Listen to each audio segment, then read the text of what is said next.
fremragende placeringsspiller og fremragende kombinationsspiller og så videre, men også en målscorer, det er der slet ingen tvivl om.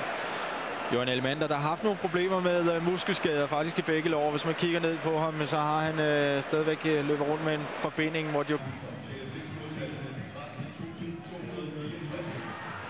Og der kommer altså en mand med fart på.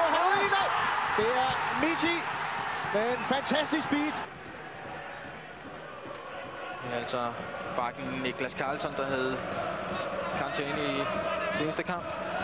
Trækker op for at kaste. Men det er klart, nu har man fået en Peter Møller ind, som er virkelig god til at spille op, så man kan lægge den af på ham. Og den holder han lige ind i kampen, og der kommer så Berget op.